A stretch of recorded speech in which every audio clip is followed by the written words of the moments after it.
Welcome to the Tribe of Testimonies. Here you will find conversations with faithful Native American members of the Church of Jesus Christ of Latter-day Saints, sharing their stories and their love of the Savior. My name's Andrea Hales. I'm Navajo, and I'm glad that you've decided to come and join us today.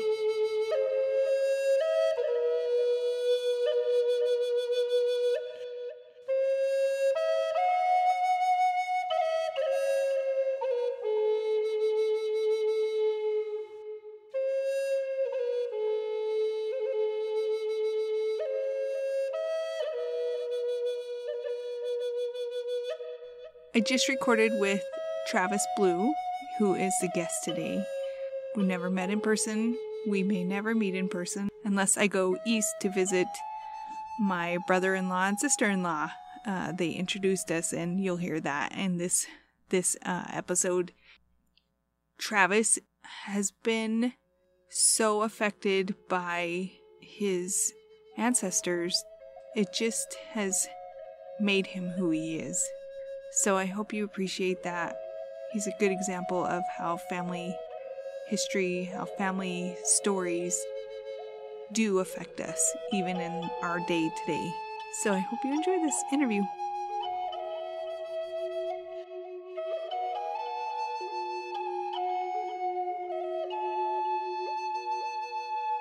I am on the phone tonight with Travis Blue.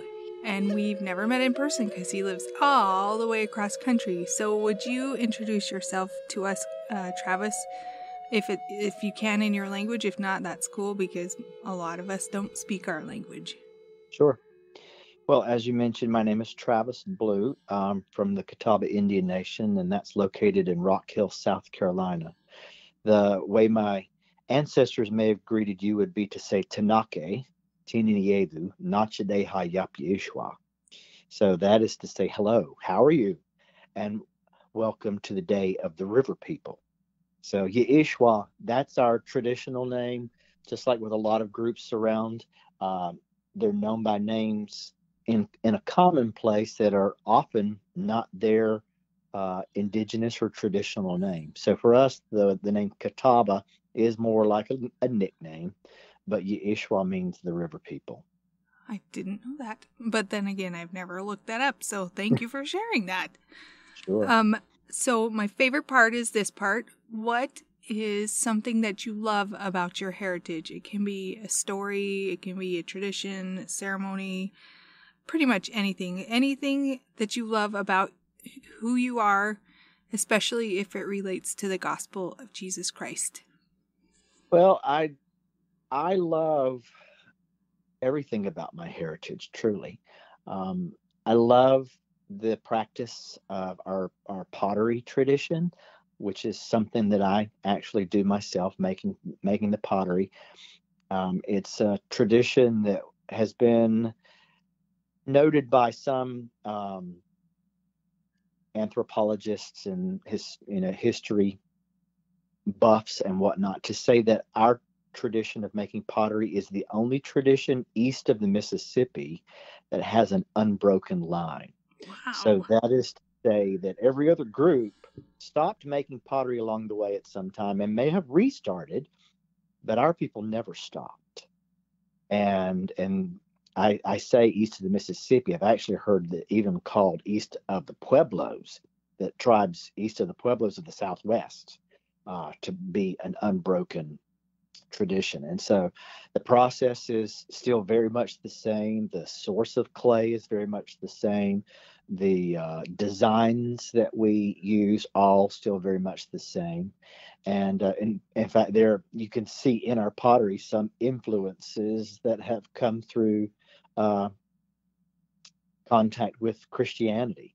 The piece that kind of has that reflection, it's a pitcher, and it is the picture has the bowl on the bottom that's kind of sitting on a pedestal, and then has usually a long slender neck with a handle, and it's called a Rebecca pitcher because of Rebecca at the well. So that's things that developed after contact with Europeans and being proselyted towards Christianity and things like that. I love that. I wish I had more of the language, but unfortunately, it's not there. Our language essentially is gone. It The last person who could fluently speak the language was my great grandfather, and he passed away in 1959. Whoa. But I think the thing that's most precious to me about my heritage is that identity. Simply, being able to say that I am um, a native person, that I know what specific tribe I'm in, it's documented. Um, and when I think about my great grandfather, I've mentioned to others before, I almost think of him in a sense of royalty. We often do hear about this type of lineage, or for us, our people, it being a royal lineage. And my great grandfather, his name is Samuel Taylor Blue. He was born in 1872 and died, as I said a minute ago, in 1959. He was chief of our tribe for a long time and across several different occasions. And so I kind of look at him as the king, because at one time our people actually did use that system of royal titles. Yeah. Rather than using chief, we used kings at one time. And so some of our prominent kings of the past, one is in particular is King Hagler, and he was actually known, and we have a transcription of notes somebody took of a speech he gave about temperance. And so we used kings for a time, but then when our people were trying to help the colonists get rid of an English king, King George, then it seemed not a good idea to keep using kings. So then we went to military titles. So the leaders were then called general and some other military titles. And then eventually it came back to chief. But since it does, as I said, it's a feeling of royalty, I feel very connected in that. And so as I look at him and see that I'm a great grandson, it gives me an idea of being that many generations, away from the throne, as it were. I don't have any aspirations of getting into tribal leadership in that way, but having that connection to him, and I never met him in this life. My father was only 15 years old when he passed away, when his grandfather, my great grandfather, passed away. But he's so well known here among for our people. Um, it may have been common in a lot of places and a lot of tribes, maybe, that the respect that was given to elders um, was often expressed by calling them by a familial title. So, unless he was your father or your grandfather, or maybe even a brother, everybody else would have called him Uncle Sam. Huh. And his wife, my great grandmother, her name was Louisa Hester Jean Canty. And Louisa, most of the time people will see that and read it as Louisa, but they pronounced it Louisa. But everybody called them Uncle Sam and Aunt Lou. Hmm. And so having that connection, that strength of identity is probably my favorite part. Having that identity into them. Sadly, I can't rattle off as many uh, familial connections on my non-native side as I can my native side, but that's what it is. Yeah. That's cool. Thank you for sharing that. So, um, Travis are you currently in the ward with my brother-in-law and sister-in-law? I'm not. I'm in the same state. So that's I'm how in the we met, is through my brother and the sister-in-law, and right. they connected me with Travis. So And their ward meets So I'm a Catawba and I grew up in the Catawba ward, but a boundary change got me in 2003, me and a good piece of my family, and moved us into a different ward. That was not without difficulty to change wards, particularly to change from the ward that has our reservation, that has that connection, to move us to another place. That was difficult. And in fact, the first Sunday that I attended the new ward, um, I wore black. Decidedly, I wore black because I was in mourning. Yeah. And it took a while for me to get used to being in a different place in that way. But Bob and Jeanette, so with him being bishop of the Fort Mill First Ward, Fort Mill, South Carolina, they don't have a building over there. So they actually meet in the building that sits just off the reservation. So they meet in the Catawba building. And so that building was built when my father was the bishop there. It was completed about 1986, I think.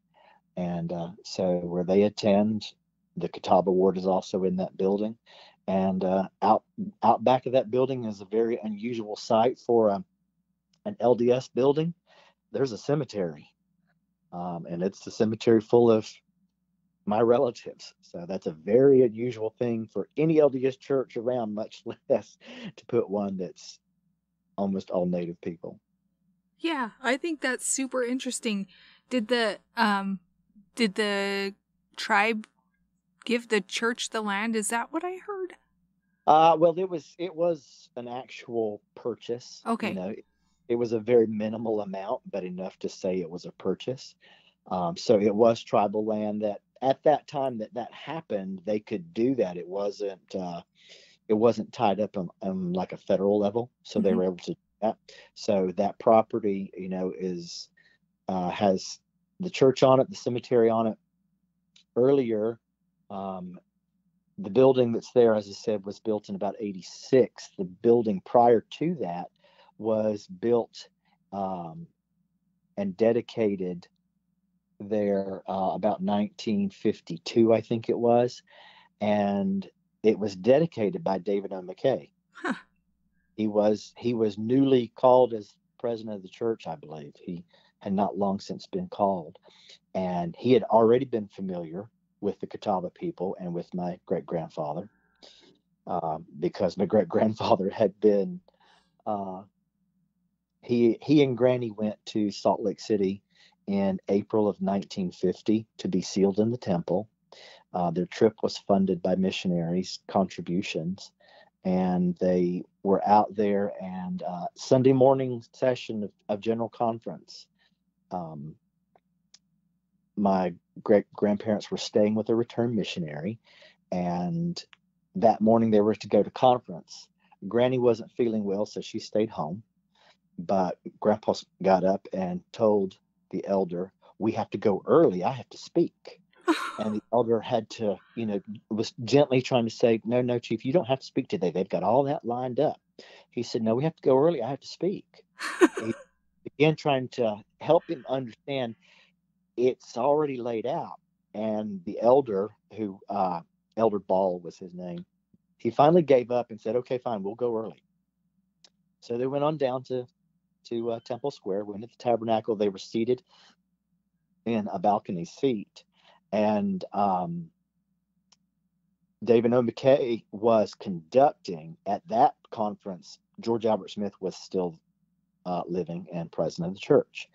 And so David O. McKay stood up and, in making an announcement, started to invite my great grandfather to the pulpit to bear his testimony. But Grandpa was in his seat. He was already down the stairs and heading towards the pulpit when his name was called. No way. And so he went down. President McKay introduced him. Grandpa spoke for just a very brief moment, and then George Albert Smith spoke after him. And George Albert Smith spoke for about 12 minutes after that. And so I'm sure Elder Ball's jaw hit the ground, when he or not, maybe not, maybe he was just like, yeah, I should have known. You usually know what. So he did. He was called out of the congregation to speak. Now everyone knows that that never happens, but Yeah. it did that day. And luckily for me, or a blessing to me, truly, um, I have that on videotape. Oh, my word. I have that on video. I'd heard audio of it for a long time, but found it on videotape. So that kind of parlays into, all right, I served a mission. I served in Salt Lake City. And I served from May of 1994 to early June of 1996. And it was the Utah Salt Lake City mission at the time. And so the mission just consisted of all of the Salt Lake Valley, so Salt Lake County, and then it also included Tooele County and up into Summit County, up into Park City in that area. I never left the valley. I stayed in the valley the whole time. And as it were, I had a companion who was not the best at getting up on time and doing things. And so, on one of those occasions where I was having to occupy myself, I called church historical department and told them who I was. I served a mission there and knew that my great grandfather had spoken at a conference, and I had heard the audio before. I was interested in getting a transcript, just a written transcript. But then, as they were looking it up, I said, "You don't happen to have video of that, do you?" And they did. So they ended up setting up a screening for me later on. I was able to go down to the church history department, and they had a room for me to view that. I had never seen it before. And then I was able to get a copy of that. And so I've been able to share that with a number of people, or a lot of people, truly. And by the time I came home from my mission, my grandpa was still living. That was Chief Blue's, one of his sons, and one of his sisters was still living. Unfortunately, one other sister passed away while I was serving. But when I came home, I brought that video with me. And when I gave my homecoming talk, as we were able to do back then, I wheeled in a TV and I played it during sacrament meeting. Yeah. I had to warn my grandpa and my aunt, you're about to hear your father's voice for the first time since 1959. Brace yourself. So, but it's a wonderful thing. It's a wonderful thing. That's early technology, but I'm grateful for it. Very grateful for it. But serving a mission in Salt Lake, I had one mission president who liked to keep you moving around a bit, and another who liked to leave you in areas for longer. But in every area that I served in Salt Lake, I met someone in every area who had heard about my great grandpa, who knew something about Catawba, had some connection in every one of my areas. And that was like, I think, 9 or 10 different areas around that valley. And very, very people who had such respect and such fond remembrance of him. And these people, I met either the person or a widow of the person, of missionaries who served in Catawba from the 1920s up until the 1990s. Wow. All that spans.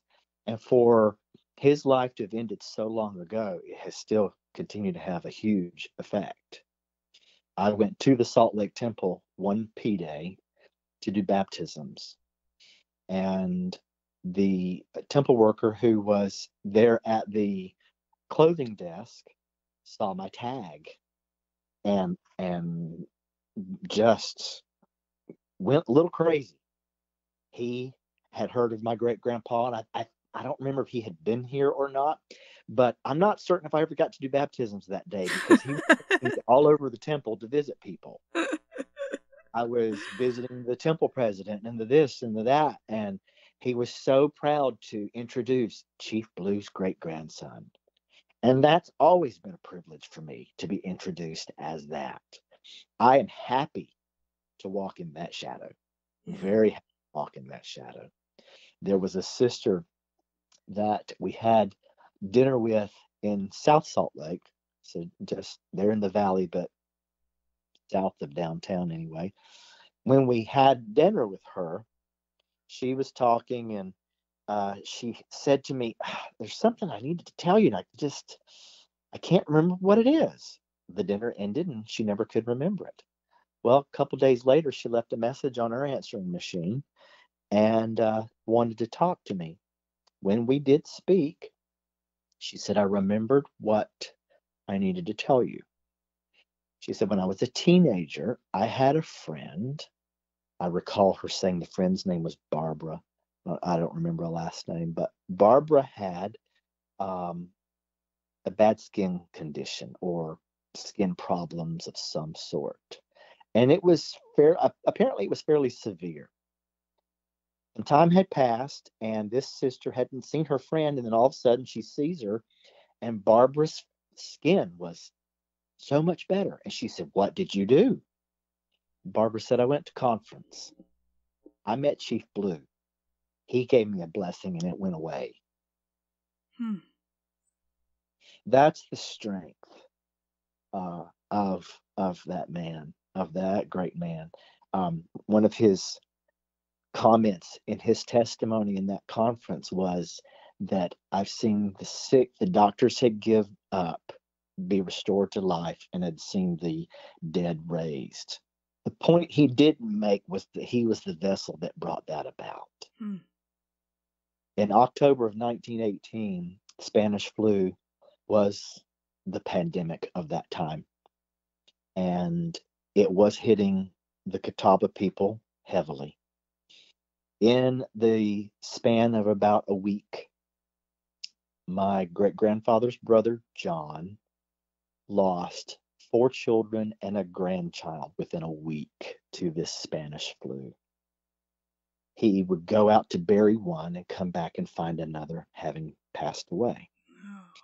And as you might imagine, that's a lot for a parent to carry on their shoulders. And when he came back to a child having died while he was out, he summoned his brother or went for him or something, and he grandpa got to him, and there lay this lifeless child. But they laid their hands on him, administered to him by the power of the priesthood, and brought that child back to life. Hmm. That child lived to be about 79 years old. Wow. And so that the strength of that, that's why my identity is most important to me. That's things like that. So Yeah. there's just so many other examples of his strength that are so helpful. I actually have the opportunity in a couple of weeks to give a talk in sacrament meeting, and they, because we're in July and pioneers and this and church history and all, they want some attention given to how the church became prominent in this area. And it is important, and some know it and some don't. But missionaries came to this area around 1883, and they were trying to proselyte and were not met with, the friendliest of greetings of the local people. And in fact, there were local ministers of that time who organized mobs to run the missionaries out. And when they ran, at some point, they fled to the reservation and took cover there. And in that hiding, they began to teach people. Well, the mobs didn't stop, and they came to the reservation and would run them out until finally the people who were taking a liking to these missionaries and who were receiving the message and were accepting the message finally had enough, took a stand, and said, "These are our elders. You won't hurt them." And so they stood guard in the woods with guns to protect these missionaries so that they could teach the people. And so 1883, 1884, the first six people were baptized in the Catawba tribe, and it grew.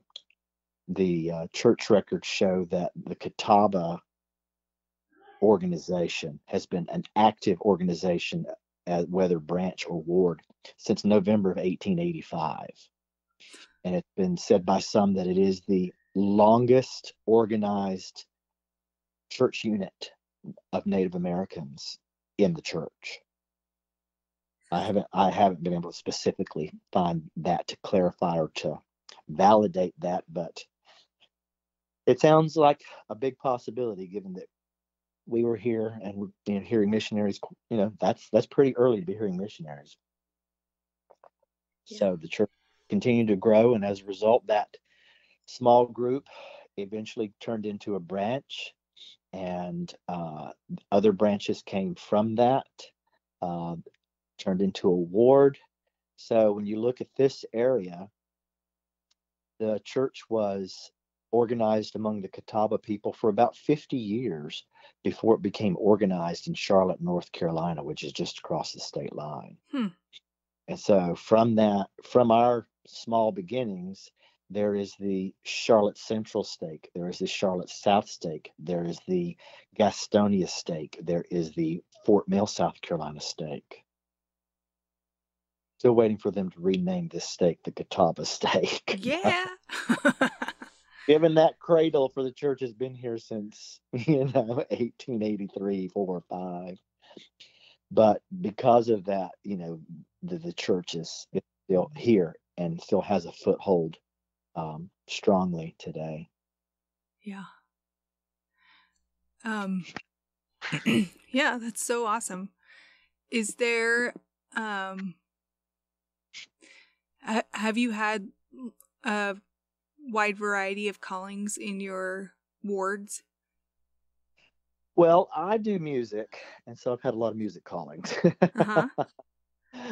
I've never been without a music calling, and if I were without a music calling, I wouldn't know what to do. Uh, so presently, I have the calling as the ward choir director, and although not technically called, I also play the organ usually every other Sunday. Um, I recently got called, as recent as in middle of May, got called to be the stake clerk, and they were, going through, and they had released me as an instructor for the elders quorum. Okay, that's fine. And then the stake president said, I said, well, what about my other calling? What other? I didn't know you had another calling. I said, music, choir director. He says, oh, well, they'll need to find somebody to replace. I said, no, no, no, no. I said, I've been able to hold on to it before. I said, well, if you think you can do it, fine. That's fine with me. Okay, fine.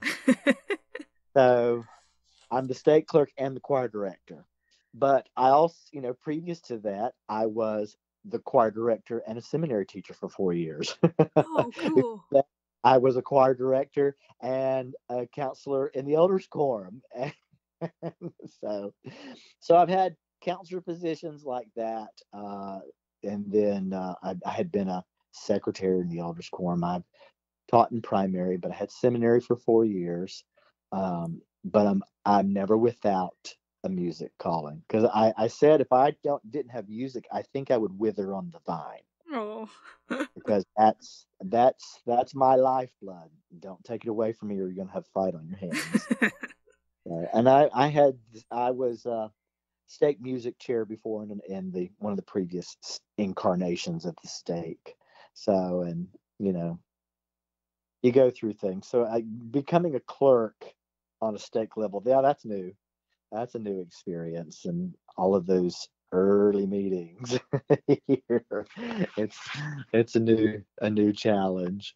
Have you had any interesting experiences teaching seminary that might help a young person that's listening to this, or even an older person that's listening to this? Do you have anything that sticks out in your mind?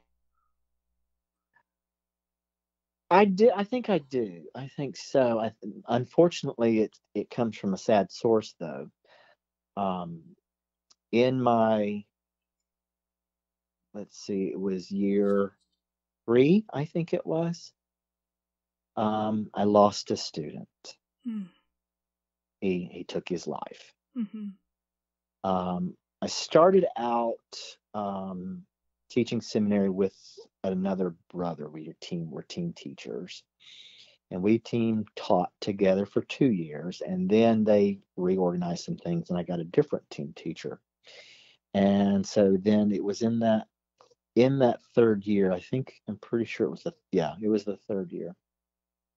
We had a young man who we knew he'd had some difficulties. I know he had had experiences with bullying in his past, that led to difficulties with um, depression and things like that.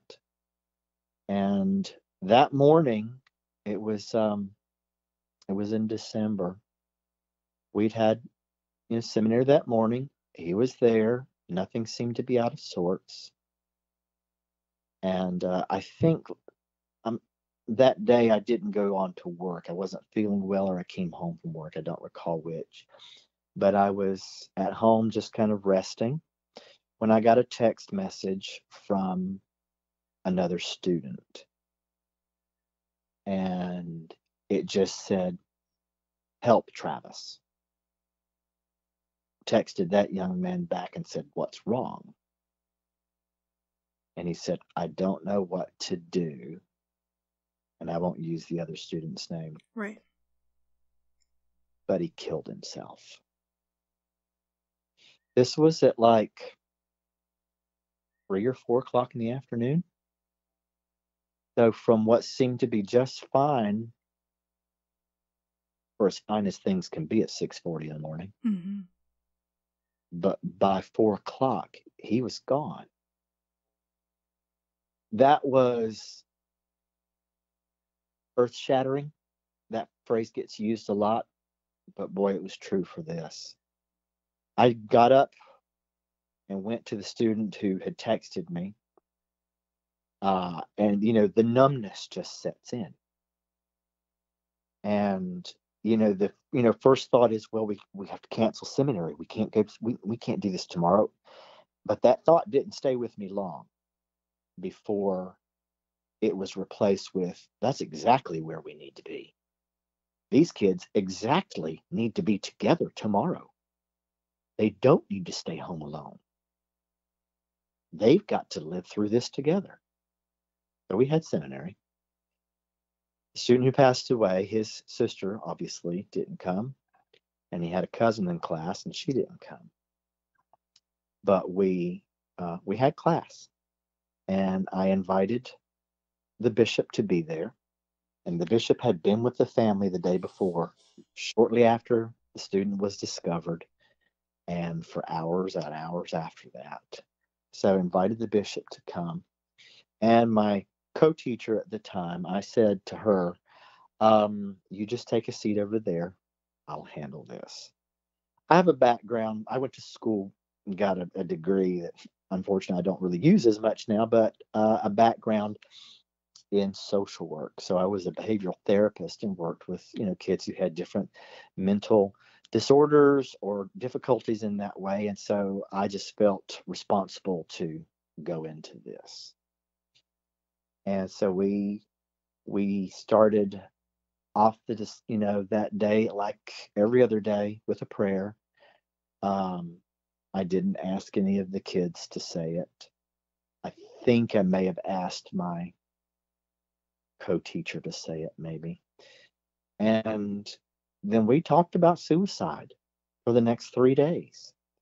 We talked about the need for watching out for one another, the need for being observant and aware of each other in case somebody's struggling, to treat each other with kindness, compassion, because you don't know, as they say so often, you don't know what goes on behind closed doors. And sometimes those closed doors are the closed doors of the mind, even. And for this young man, we didn't know how close he was to that. And it was a very difficult experience. And actually, the night before his funeral, although I was playing the organ for his funeral, the night before, his father asked me also to speak, if only briefly. Mm-hmm. And so I did, and it was very difficult, as you might imagine. But one of the biggest lessons coming out of working with the youth and teaching them in that way besides teaching the gospel, is just teaching them to be kind to one another Yeah. and to watch out for each other and support each other, and sometimes rallying around them. So that, although the one of the bigger lessons, unfortunately, came out of that. So I guess pulling something positive out, a lot of those kids are still very close together, and I feel a closeness to a lot of them. Um, I'm seeing some of them coming home from missions now, and some of them getting married, and some of those young marrieds having what I'm calling seminary grandchildren. So, but to anyone who is listening, yeah, and it doesn't matter how old you are, kindness goes so far. That was one of it was kind of a mantra for this young man. And so the next seminary year, that was a plaque we put on the wall. Kindness is power. And so that's something that we've held on to for that. Having to draw that strength. Yeah.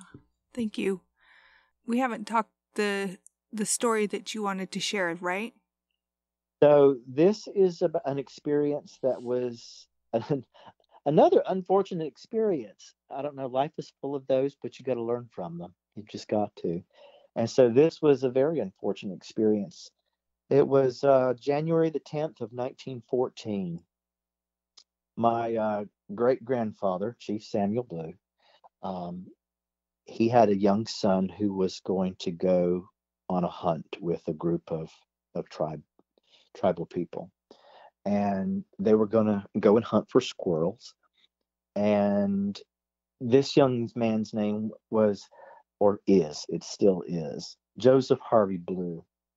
He was only he was just short of his 11th birthday. He was 3 months short of his 11th birthday when this happened.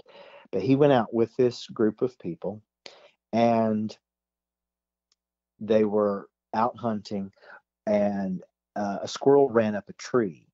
And so Harvey said, I'll climb the tree and run the squirrel out. Just let me get down, which seems to be common sense. But when he went up that tree, there were some people in the crowd who did not, I don't know, they didn't get along. They had problems with my great grandfather being chief, or they had some difficulty, and they opened fire. Mm. A man and his son, and then another individual opened fire. And the young man was, I just assumed, fell out of the tree, and a doctor was summoned, and also someone ran for Grandpa Sam. He was in town uh, to get groceries or something like that, and someone came to him and told him to run home, that his boy had been shot. And he thought automatically that it would be one of his married sons. And so he got home and found out that it was his little 11-year-old, almost 11-year-old, near death. And they had carried him uh, to a shady place under the trees or whatever. And the doctor had come. The doctor had administered morphine to him to control his pain. And the doctor told Grandpa Sam that Harvey would not live, that when the medication wore off, that he would die, and he did.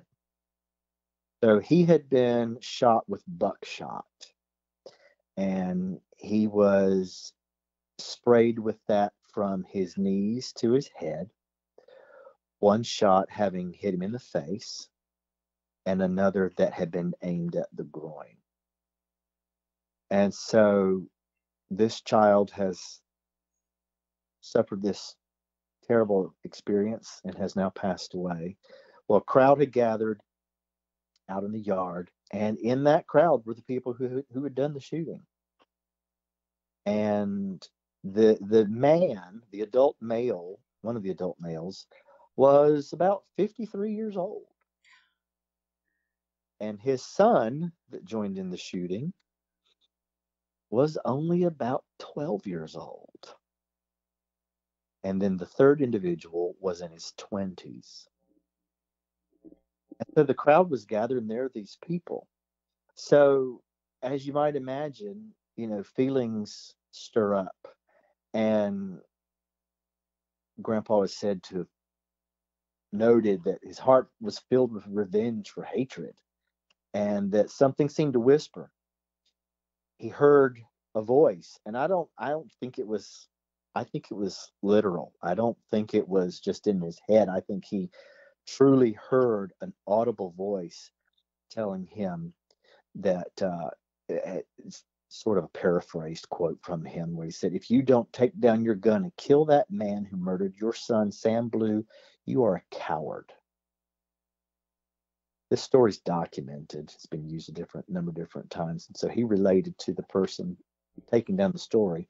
Now, I've been a Mormon ever since I've been a young lad, and I knew it would not be right to take revenge.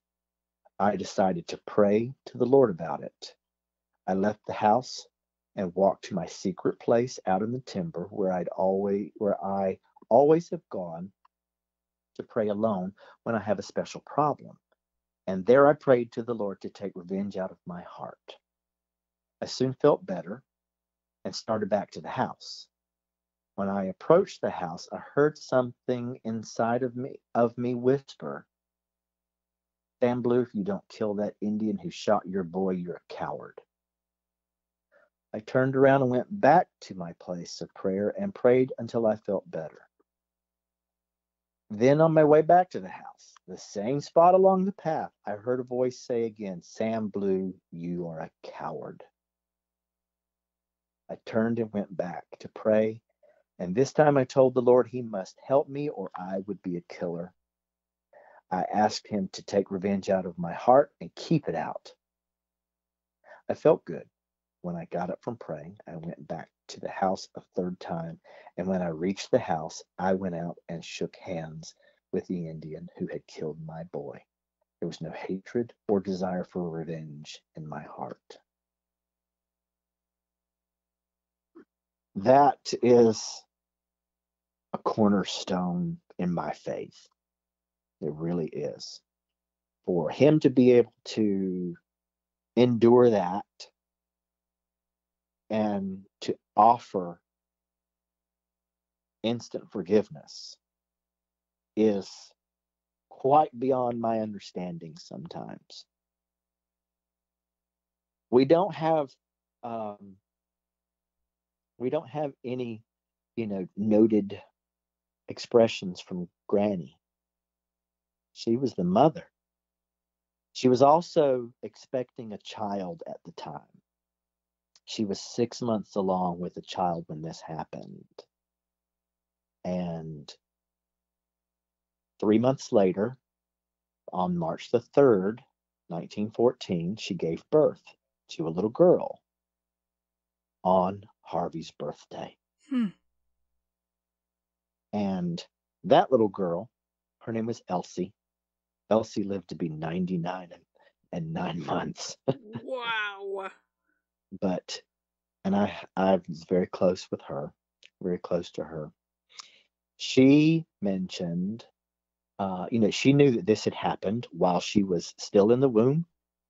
And there's a concept around here in the South, at least, that if a mother experiences maybe some sort of trauma or whatever, it might mark the baby, uh, have some effect on the baby. We know there's a lot of legitimate reference to that, but this was the way they talked about it that was marked. She said, "I've always been afraid of guns." Her entire life she'd been afraid of guns because she felt like she had been marked by her mother having that experience during that time. Yeah. But I've learned more recently who the individuals were that did the shooting. That was a surprising point to me, was that one of them was a 12-year-old. But that 12-year-old continued to have interactions with the people and with Grandpa Sam and the family. That's more of that far-reaching forgiveness that he extended to that young man. Mm-hmm. There was never bad blood as a result of that. None that was expressed anyway. And so that's a big lesson, for anybody. There's people endure all sorts of difficulties. And if you can find it in yourself to extend forgiveness, then that's going to free you from burden. When we don't extend forgiveness to individuals that wrong us, half the time they don't know they wronged us. And the other half of the time they don't care. But if we can extend that lifts that burden. We don't have to carry that around with us anymore. And we can grow from it if you give it the chance to do it. Thank you. I have one final question. What does it mean to you to know that you belong to the tribe of Israel? When I think about that, we so often, when we're talking about the Book of Mormon and the origins of the Book of Mormon, I've been out, as a missionary, and then out on exchange with missionaries, sharing with people about that origin of the Book of Mormon. Mm-hmm. And one experience not too long ago, in the last couple of years, went to visit someone who was not accepting of it. And there were two individuals there, that both of which were friends to me. One was not accepting of it, was very contradictory to it. I don't know how better to say. They just didn't accept it. But I felt the need to say, look, so and so, you know me. We have known each other for this much time. We've done all these things together. You know me. I'm here to tell you that this book is true. This is the ancestors of my ancestors, and maybe of my ancestors. You go further. But feeling that connection, I think that ties back into identity again. Being able to express to somebody that here's the history of my people. When George Albert Smith was talking after my great grandpa in conference, he shared an experience of being on a train and looking out the window. This was an earlier experience for him, looking out the window, and says to the person, "Who are those Indians out there? Do you know who that is?" And the person on the train said, "Oh, those are the Catawbas." And so President Smith knew what he was doing. He was laying some groundwork for conversation and teaching. Well, where do they come from? And the other pastor says, "The Indians? Well, nobody knows where they come from." "Oh, yes, they do." And he ended up presenting the man with a copy of the Book of Mormon. He said he let him read it for the time on the train. He says, "Well, I'm going to this stop. You have that long to read it." And then when he got to such whatever stop that was, the man said, "I can't let go of this book. I will give you whatever price you want."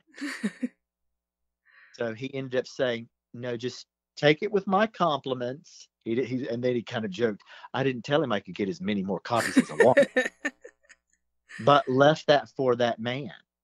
And those things just roll over and over. So I'm part of that. And that's a privilege to be part of that. It's also a sacred responsibility to be part of that. I can only testify to people and hope that they will take that meaning into their own hearts. Some do, some don't. So it's a huge blessing to do that. I mentioned earlier that I have a non-native side. My mother is not Native American. The lineage comes through my father's side. But I have always felt the need to, share with people. But my mother is the one who taught me that I was an Indian child. My father was working. My father was doing those things. But my mother, teaching us at home in those things, she was the one who was really planting that seed, planting that or laying that foundation for us to have an appreciation for our heritage. And she's always had a very close connection to it as a result, and being in the Catawba ward and serving in a lot of callings in that way. And so it's far reaching. It's very, very far reaching. That's awesome. Thank you so much for your time. It's been a pleasure to get to know you. You're welcome.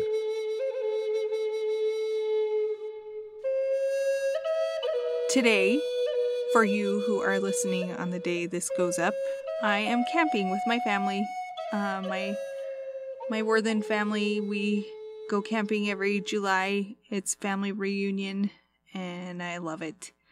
Travis, after we finished talking, I told him that I was going camping. He's like, "Are you going camping in a tent, or are you going camping in a trailer?" And I'm like, "I don't have a trailer. I sleep in a tent, but I sleep on a cot in a tent." And so we laughed about that.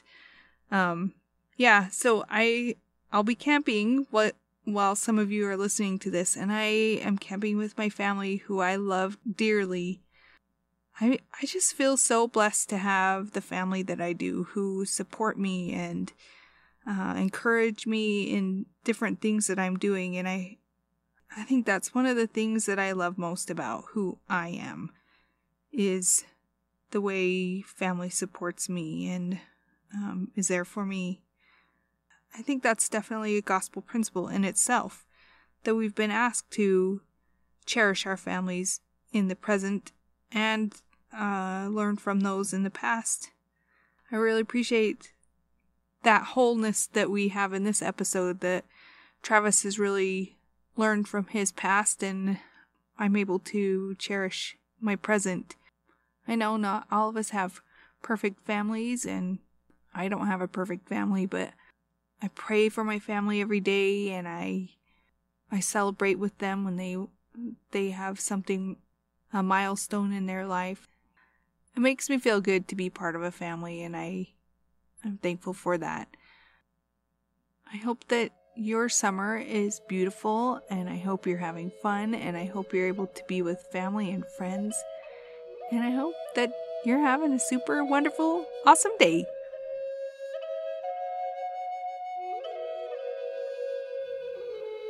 Tribe of Testimonies is not affiliated with the Church of Jesus Christ of Latter-day Saints.